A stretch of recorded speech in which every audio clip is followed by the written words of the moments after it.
Bienvenidos una vez más al podcast Panamá Poético. En este episodio, el número 3, vamos a conversar sobre poesía y Dios. Este tema de debate entre los poetas ha permanecido a lo largo de toda la historia porque el proceso de creación poética es bastante debatible en cuanto a su origen. De hecho, cuando observamos la historia, podemos encontrarnos que la primera poetisa, Enheduanna, que era hija de un rey acadio, estamos hablando de alrededor de unos 4.300, 4.500 años antes de nuestra época.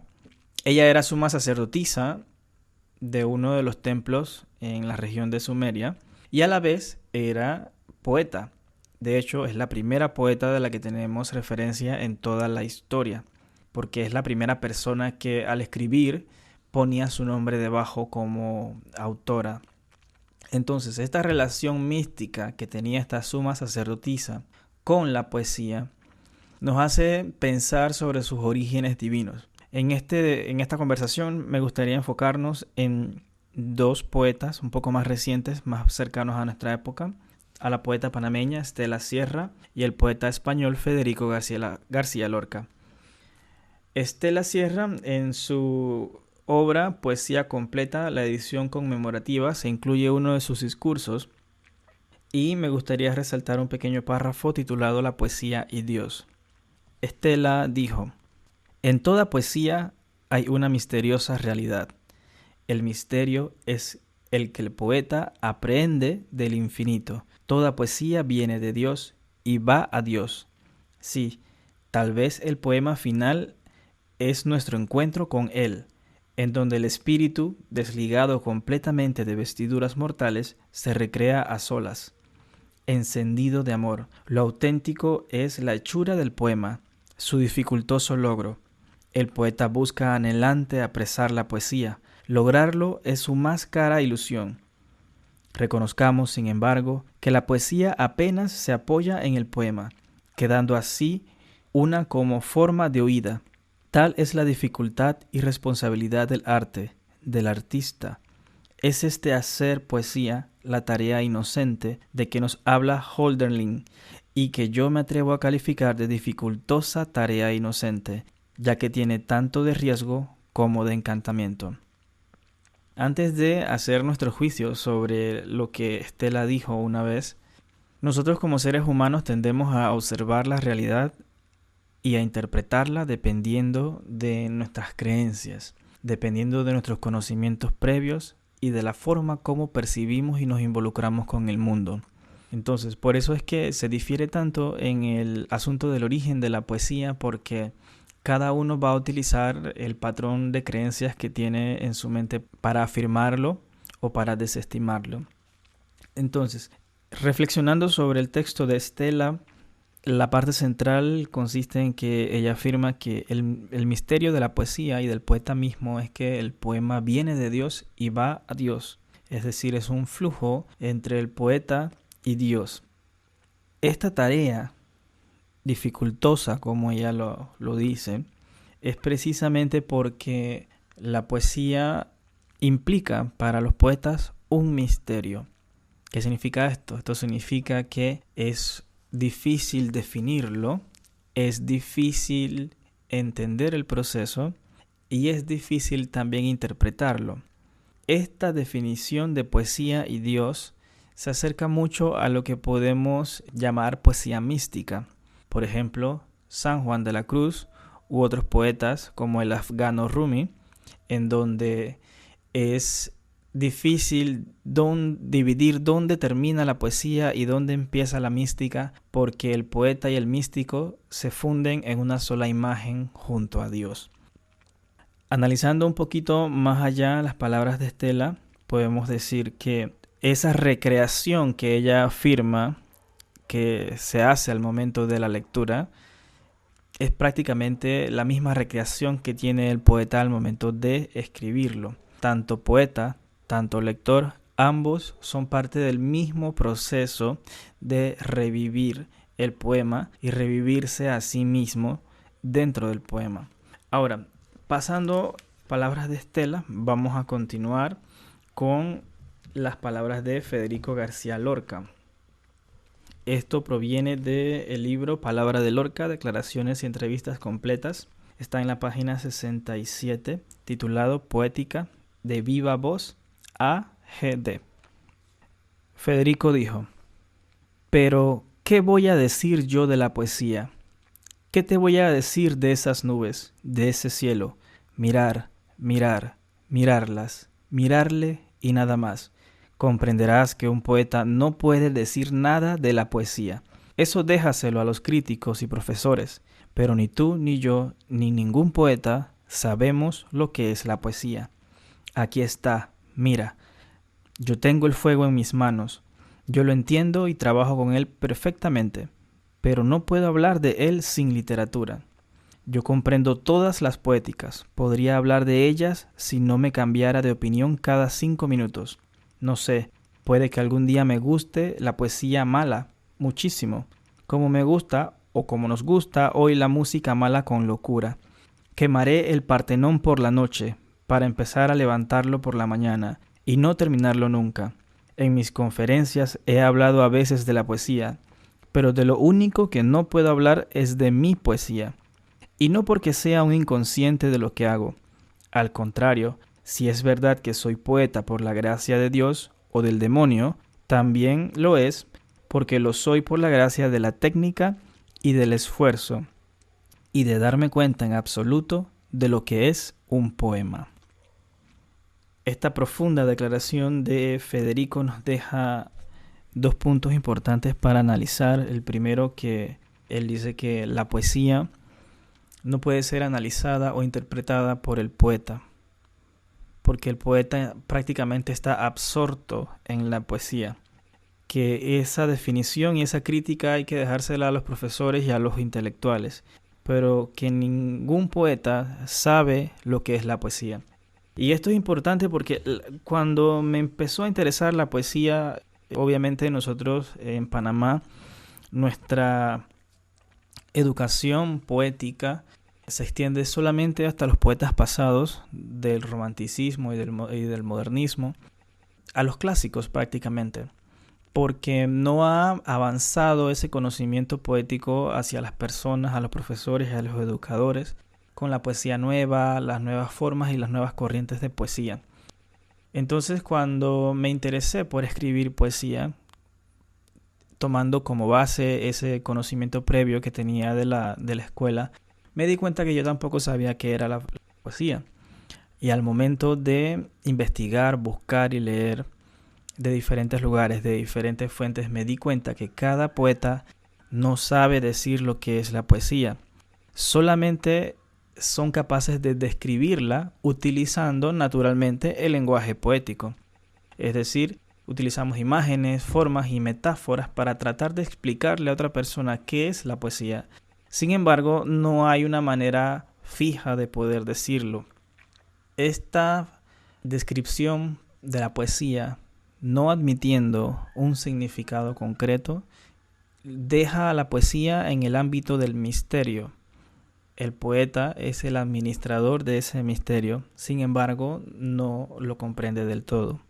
El segundo punto que me gustaría enfatizar de esta declaración de Federico es sobre la parte donde él menciona que él es poeta por medio de la gracia de Dios y hace un paréntesis para decir o del demonio, y luego dice que también es poeta por gracia de la técnica y del esfuerzo y de darse cuenta en su totalidad de lo que es un poema, independientemente que no lo pueda transmitir a otra persona, muy por dentro de sí.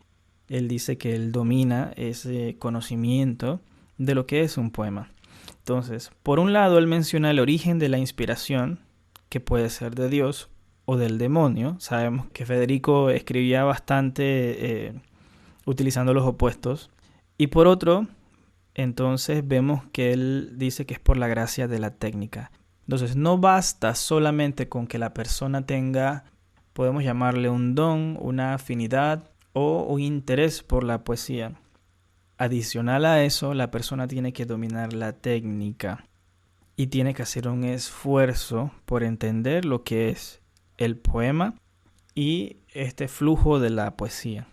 Entonces aquí viene la parte interesante que el poeta enfatiza en que debemos estudiar, debemos leer, debemos enterarnos, debemos empaparnos, debemos tomar una perspectiva global y ensayista de lo que es la poesía, de lo que es nuestra realidad, de las diferentes ciencias, de las diferentes creencias. O sea, el poeta tiene que ser un observador de toda la realidad y de las personas. El poeta debe interesarse por el hombre, por el cuerpo humano, por cómo funciona, quiénes somos, hacia dónde vamos.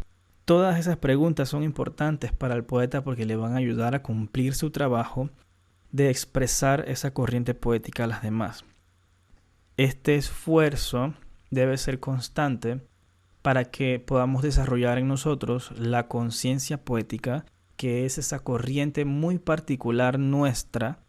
Le queda a cada uno de nosotros acercarnos a ese misterio de la forma que consideremos mejor, para tratar de entenderlo y tratar de administrarlo dentro de nosotros para que lo podamos expresar por medio de nuestros poemas.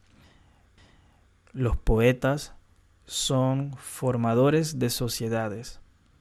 Quizá en nuestro tiempo lo hemos olvidado, pero los poetas tienen que ver con esa unión y esa cohesión que tenían los antiguos para formar sociedades y civilizaciones enteras. Si pensamos un poquito atrás en el tiempo, imaginemos una sociedad sin alguien como Enheduanna, alguien que hiciera esa parte de ser ese contacto con los dioses y a la vez el contacto con las personas por medio de las cosas que escribían. Entonces, sus escritos nos han llegado a una cantidad considerable de tiempo hasta nosotros y nos dicen de la importancia de esta persona dentro de la sociedad acadia. Los poetas más cercanos a nosotros también han cumplido un rol muy importante. Han estado presentes en medio de las guerras, han tenido que irse al exilio por las cosas que dicen, han sido perseguidos por los gobiernos, han sido asesinados por los gobiernos y su poder, el poder de la palabra que los poetas administran, es un poder muy dejado de lado por los gobiernos que les interesa mantener un dominio superior sobre su población. Los poetas debemos ser conscientes del poder de la palabra. A veces lo pienso, por ejemplo, a mí me gusta mucho la lectura teológica de diferentes ámbitos. Y cuando yo pienso en el Génesis, hay un detalle muy particular que me llama mucho la atención. ¿Por qué Dios invirtió tanto esfuerzo durante el proceso de la creación de tener que decirlo? No sé si ustedes han pensado en eso antes, pero Dios, que es todopoderoso, si tan solo Él hubiese pensado cómo deseaba la creación, pienso que esa creación se debe haber cumplido por medio del pensamiento de Dios. Pero a pesar de estar en esta soledad inicial, se dice, está escrito, que Dios decía tal cosa y luego se cumplía y luego veía a Dios que esa cosa era buena. Y al día siguiente nuevamente Dios dijo otra cosa para que algo más se cumpliera. Si nos vamos hacia el judaísmo, en el tiempo de la persecución de los judíos en la península ibérica, también existía esta persecución por el libro, por su libro sagrado, por la Torá, porque los judíos creen que la palabra tiene poder, es decir, que si ellos se aferraban a esas promesas que estaban allí en la Torá, si ellos hacían sus oraciones, si ellos mantenían ese contacto con su Dios, la palabra los iba a salvar de sus necesidades o los iba a socorrer. Entonces, los poetas venimos a darle una interpretación un poco más secular a este poder de la palabra. Sin embargo, todavía estamos presentes en la sociedad. Todavía somos parte de esta cohesión de personas que intenta tomar un rumbo hacia su futuro social. Los mercados han apartado a los poetas de la sociedad, alegando que la palabra no tiene valor. Han quitado ese valor natural que tiene la palabra. Por ejemplo, un escultor trabaja con la piedra y la piedra, por ser un objeto tangible, le dan un valor. Pero el poeta que trabaja con las palabras, al tenerlas en un libro o en un medio digital, como no es un trabajo de alguna otra materia prima, no le dan el valor como tal. Es necesario que los poetas retomen el lugar en la sociedad, es decir, que utilicen su palabra para llegar a la gente, para atender los problemas que existen en este momento, que son muchos, en donde el poeta puede intervenir y puede dar una palabra de aliento o de consuelo. Estamos teniendo un mundo muy convulso en este momento y el año 2021 todavía no muestra síntomas de mejoría. Estamos acá en Panamá Poético para apoyar a todos los poetas a cumplir su misión social de hacer llevar la palabra a las personas, pero la palabra en sí misma, no como una interpretación religiosa del asunto. Entonces, hasta acá llegamos con nuestro podcast, el número 3, sobre el origen de la poesía. Si me preguntas a mí, como Edwin, no como Panamá Poético, y no como poeta, sino como ser humano, si me preguntas qué pienso sobre el asunto, yo diría que la poesía es un producto de varios elementos. Uno de esos elementos es Dios. Sin embargo, yo creo que la poesía nace de la propia soledad del hombre al encontrarse con una realidad, con un entorno que muchas veces es inexplicable, que muchas veces no tiene sentido y que muchas veces la mayor parte del tiempo duele. O sea, vivir duele, porque sabemos que en algún punto vamos a morir, como dicen nuestros filósofos. Hacer todo lo que nosotros llamamos vida, que para nosotros significa tanto, es algo tan pequeño dentro de una escala temporal como la de la existencia. Esa soledad de vivir en esta realidad es la que provoca que nazca la poesía, provoca que el hombre se busque dentro de sí mismo, que encuentre ideas, que encuentre formas de entender, de aceptar esa realidad y de expresarla para que los otros también intenten sumergirse en esa realidad. Y bueno, nuestra conclusión final es que, a pesar que la RAE diga que la poesía es la expresión de la belleza por medio de la palabra y todo lo demás, es que ustedes se formen una idea muy personal de lo que es la poesía. Así como decía Lorca, que no solamente le basta la inspiración de Dios, ni tampoco el dominio de la técnica, sino que también necesitaba comprender dentro de sí mismos lo que era la poesía. Cuando él llegó a dominar dentro de sí esa idea, fue que pudo construir todos estos poemas maravillosos que nos ha legado a toda la humanidad. Entonces, búsquense ese significado de poesía dentro de sí mismos. Lean lo que dicen los otros poetas en sus ensayos, en sus ideas, en sus entrevistas, que son muy importantes. Y a partir de eso construyan su idea, construyan su imagen personal de lo que significa la poesía para ustedes. Estoy seguro de que les va a encantar este proceso de búsqueda, de meditación y de autoconocimiento. Hasta acá nuestro podcast número 3. Gracias por estar con nosotros y nos vemos hasta la próxima.